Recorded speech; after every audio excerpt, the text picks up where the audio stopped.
Good morning, guys. I have to do the video again. I'm sorry because it was breaking up and I'm not sure what's going on. I think it's our network thing. I put it on a different thing now, so I think it should go in clear. But okay, we're gonna try this again. Take two. Okay, y'all. If you are new coming across this video, hopefully it doesn't break up this time. If you are new coming across this video, my name is Deidre. I am a certified life coach, and I help rehabilitate women that have experienced toxic cycles so they can boss up and break free. So today, I wanted to talk about toxic behaviors. This is going to be an extended series, and in this extended series, we're just going to be going over toxic behaviors every day. Part two will be posted on Monday, though, because Fridays are Freedom Fridays. And then, Saturday is just a quick encouraging word. But before I get started, y'all know I always have scriptures. So the scripture today is Proverbs 22:24 through 25. And it says, "Make no friendship with a man given to anger, nor go with a wrathful man, lest you learn his ways and entangle yourself in a snare." Also, James 1:19. "My dear brothers and sisters, take note of this. Everyone should be quick to listen, slow to speak, and slow to become angry." So, I wanted to talk about the first toxic behavior that we're going to talk for this part one series is gaslighting, which is also meaning manipulation. And I really want to talk about it because manipulation is one of the basic things I see all the time with women who endure toxic relationship cycles, whether that be through family, friends, or significant other. I see gaslighting a lot. And basically in gaslighting with this manipulative tool is the conversation is so deceptive and so conniving and so strong. It's a form of emotional abuse, and it's so strong it allows somebody to now feel like they're going insane, like their sense of reality is not there anymore because they question everything. It's literally births identity crisis. And now you'll see, that's why you can see some women sit here and say, well, I don't know who I am. Well, I don't know. Maybe it's me. Maybe I'm wrong. I'm not sure. I'm just confused. Like when you're always seeing a woman who sits here, who's constantly questioning everything, is not stable in the mind to understand and perceive a thing, it's not something that you want to sit here and be mad and upset about or make them feel less than. Sometimes it's due to emotional abuse in conversation. And conversation can literally get you trapped in a place where you have no idea who you are, where you are, what you're doing, or you can't even perceive things correctly anymore. And what's so crazy is I had a powerful conversation with somebody the other day. Every time we talk, it's always a powerful conversation. I really love her for that. But the conversation was about basically conversations, and we were talking about how, and I even said how in a conversation is so important that you do not be around bad company, because the scripture says bad company corrupts good morals. And you will find that a conversation can plant seeds, whether good or bad. That's why you can go into somebody's presence and just be talking like, hey girl, this and that, and feeling left refreshed and poured into and at peace. Why? Because that person is a good ground to speak with. There's fruitfulness in that conversation. But then there are certain other conversations where you get on the phone with people or you talk with people in person, and then you leave and you just are feeling like, man, something not right. Like something's not right. Like I feel kind of iffy about that one. I don't know about that one. When you start feeling like that, that's an indicator that that's bad company, because bad company always, the result of that is corruption. And what is corruption? Something is just broken apart. It's just not, there's no peace in corruption. Okay.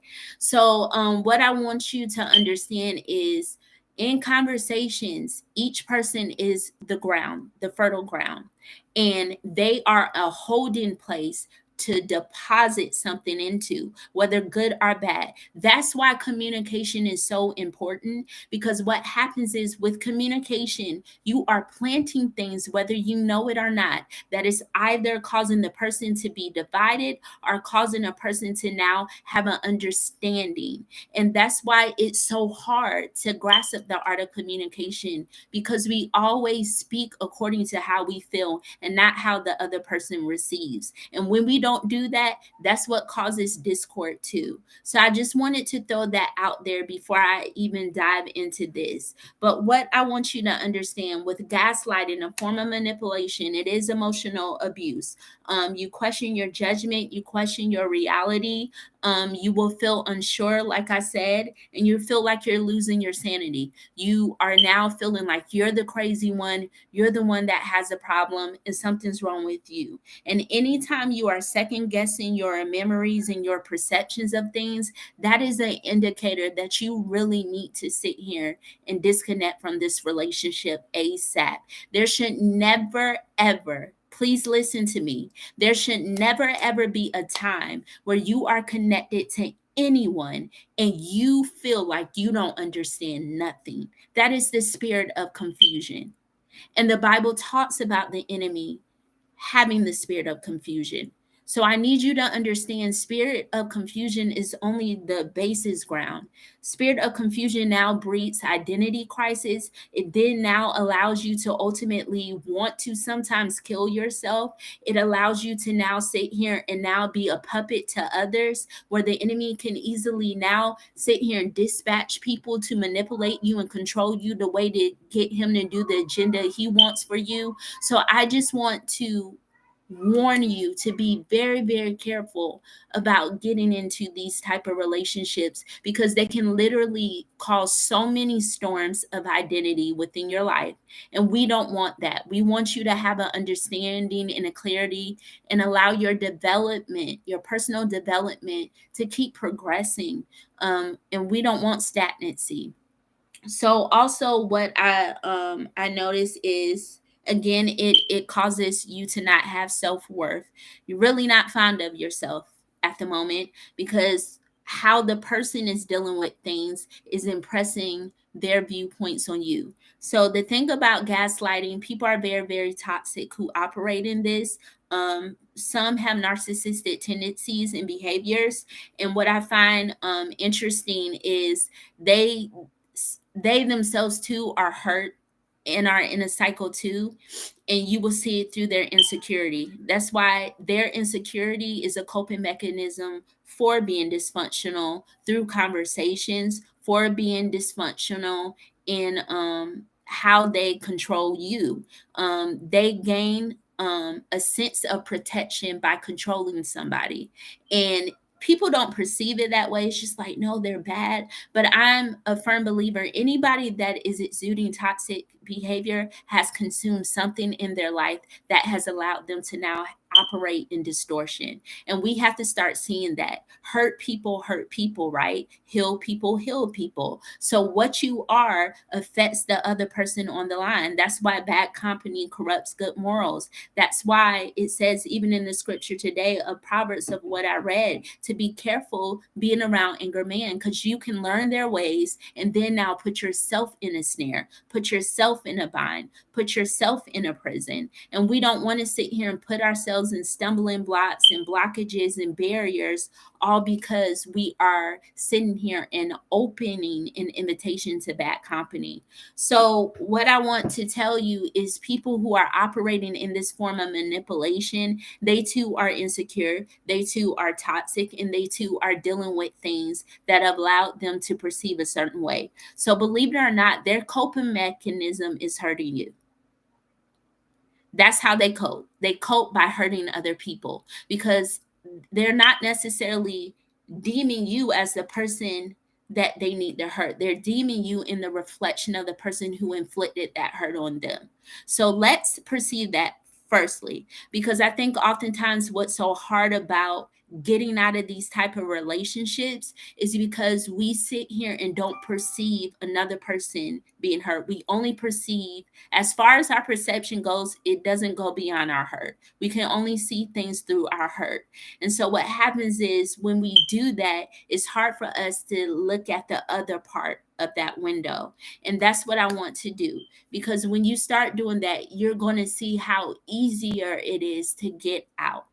Understand, it's not you that this person is literally trying to bruise and destroy.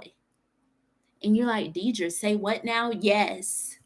You have to understand, when people are hurt, and physically, when you have pain, it starts when something is wrong, you start sensing pain all through your body, right? Different areas of your body. It's just an indicator that something is an indicator to you that something is wrong, right?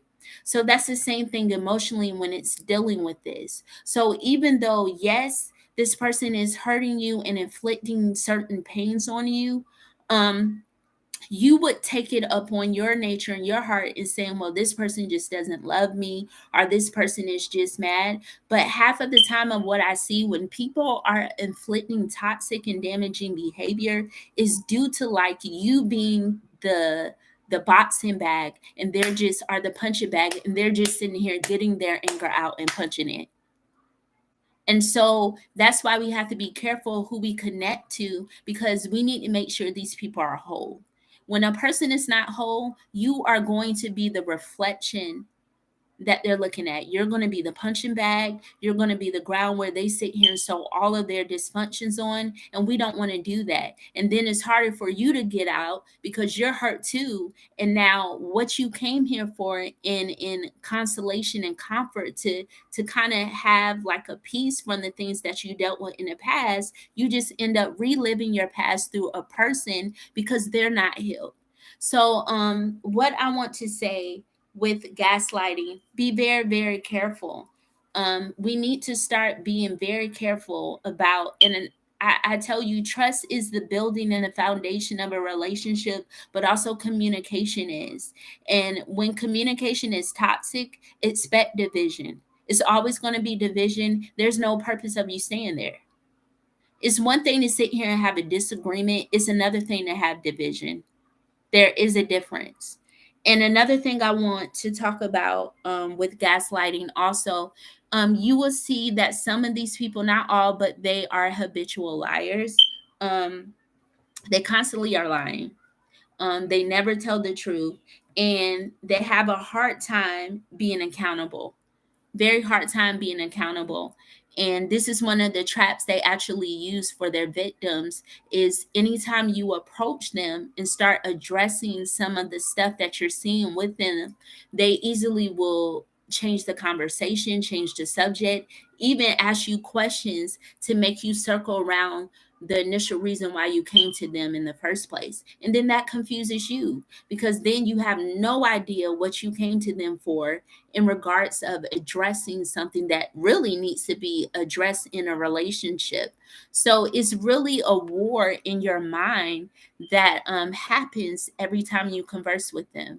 They are coming from for your mind. And I say, and I tell y'all this all the time, in order, your life reflects what is being deposited within here. In order for actions to sit here and be lived out, actions are just a reflection of what you have deposited in here. So you're living your life according to what you're feeding your mind. When I'm feeding my mind toxic things, then toxic things are going to flow out of me. So it's a war in your mind when you get into these type of relationships with manipulation and control. And you have to be very careful, because anybody that has your mind, they have your life. And you do not want that. That's why the scripture always says, be not conformed to this world, but be ye transformed by the renewing of your mind. Because the renewing of your mind allows you to know God's good, pleasing, and perfect will. So wherever your mind is located, you know what to do with that. So when I have a renewed mind, I know the will of God. When I don't have a renewed mind, my mind is going to align with whatever the world is sitting here and giving out. So understand, through conversations. Are your conversations breeding change? Or are your conversations confining you? Are the conversations imprisoning you? What you thought the relationship would be, a source of liberty, has now created a life sentence for you to be in prison emotionally. And we don't want that. We have to stop settling in the sake of wanting a companion that we now get ourselves in a frenzy, and now we can't even get out of it because this person has now trapped us in our mind. They have gotten our mind. We literally have given them their mind. And I had two scenarios in regards to this situation when it comes to gaslighting and manipulation. um for alcohol, when people are drinking alcohol heavily and they are drunk, you notice different behaviors, very unstable behaviors, right? Where they can barely walk up straight, right? Have a hard time walking. Sometimes people can be talkative, they'll talk your head off. Sometimes they'll sit here and be doing some crazy stuff. Why? Because what they have now consumed has caused their behaviors to not have any limits. They just do. They don't think, they just do. And that's the same thing when it pertains to these type of emotional and character traits. You are now looking at somebody who has now been inebriated and intoxicated through very toxic conversations, toxic environments, and now they're living out what they've been accustomed to. And so what happens is that's why they can casually say stuff and now you're left broken. That's why they can casually do actions and you're left not knowing who you are. So understand that this behavior is not just something that somebody picked up from a day ago, but this behavior is literally so strong because it was birthed out of a cycle that they have unfortunately have fallen victim to. And if you're not careful, their cycles can become yours. Because what did the scripture say? It says that be careful of being around an angry man, or you will learn his ways and be caught in a snare. So the risk that we leave with the toxic relationship is not only being broken down to the point where we don't know who we are, we stop living, we don't know our purpose, and we start being stuck. It's also we can now take up hold of that identity too and walk in it. So we never want to get into a connection where somebody's toxic behavior now in comes intertwined with who we are. So now the very thing that we did not protect ourselves from, now we become, and now the pattern just keeps going. We start spreading this toxin everywhere to every person we meet. And also I would take it like this. When somebody is contagious with something, they always have them in a isolation, quarantine, right? Y'all notice with COVID, like initially when somebody had COVID, they would have to put them in quarantine where they're isolated from everybody and everything until the virus passed. This is something I need you to understand. This is how your life needs to be when you're trying to sit here and personally develop and leave those things in the past. There is going to have to become a time where you're going to have to separate yourself completely. And notice this, physically separating with COVID, with them being in a place of quarantine, the virus didn't go away immediately. They still had the virus, but they understood they had to be isolated in protection of other people and also so they can get better. So this is how you have to perceive a thing, because a lot of people it's hard to let go, but sometimes you're going to have to let go through you still being infected. And through you still being infected, healing can sit here and take place when isolation is come. When you're isolating yourself, you're now making room for the very thing that was imprisoning your mind to not even have a voice in that time of isolation. And you're also helping yourself not to allow any other person to sit here and have to deal with the toxic things that you now gravitated to.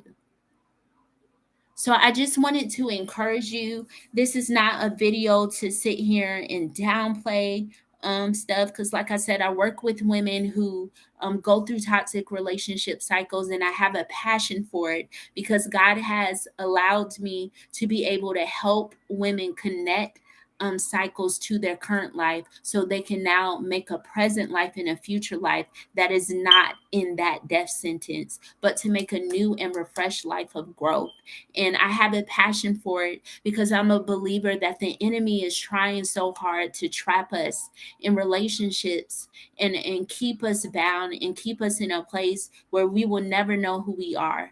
And my goal as a coach is to sit here and let you know I don't care what type of toxic relation cycles you endure. There is freedom on the other side. There is healing on the other side. There is a identity, your specific identity on the other side.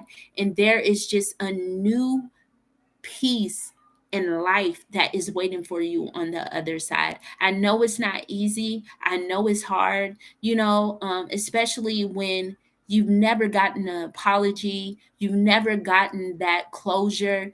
It makes it even tougher to disconnect because you need something to sit here and settle your heart. And I get it. So you never get that closure. How long are you willing to stay in something?